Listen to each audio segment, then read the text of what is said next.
Le message que le pasteur Daniel est en train de donner, c'est que l'Église devrait se lever dans la prière. Je crois que c'est le message que tu es venu donner. Bien sûr, bien sûr.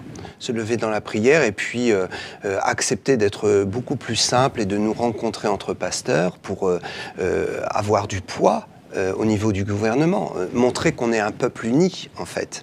Hein. Donc, alors, c'est vrai que dans ce que j'ai énoncé, certains pourront dire « Oui, mais non, moi, j'ai vu que le texte de réforme, c'est pas tout à fait ça. » En fait, il y a un tel flou sur cette réforme de la loi 1905 qu'il est difficile de vraiment comprendre ce qu'ils veulent. Mais je crois que j'ai résumé les grandes lignes, parce que c'est cela. Oui. Donc, ils ne veulent pas que l'Église grandisse. Alors, leur argument, comme vous dites, mais pourquoi est-ce qu'ils veulent freiner l'Évangile en France alors que l'Évangile, c'est un bénéfice pour la société. Bien sûr. Nous l'avons prouvé depuis bien longtemps. Le monde évangélique en France a prouvé sa loyauté vis-à-vis du gouvernement, a prouvé que son action sur le terrain était une action socialement bénéfique. Oui.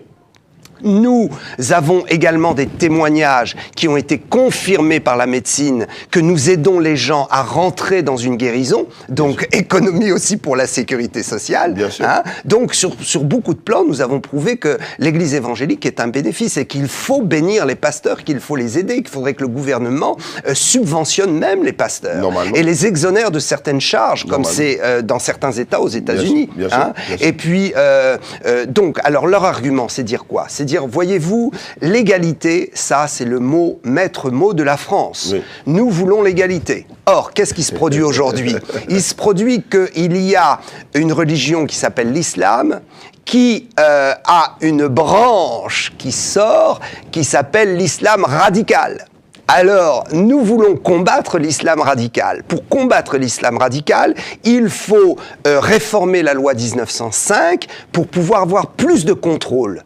Mais comme on veut l'égalité, on ne peut pas faire des lois uniquement concernant uniquement l'islam, mais nous faisons des lois sur l'ensemble de la religion en France. Donc, on met tout le monde dans le même panier. Mais ça, c'est malhonnête. Mais c'est malhonnête. Mais l'islam, en ce moment-là, sera pris comme un bouc émissaire. Oui.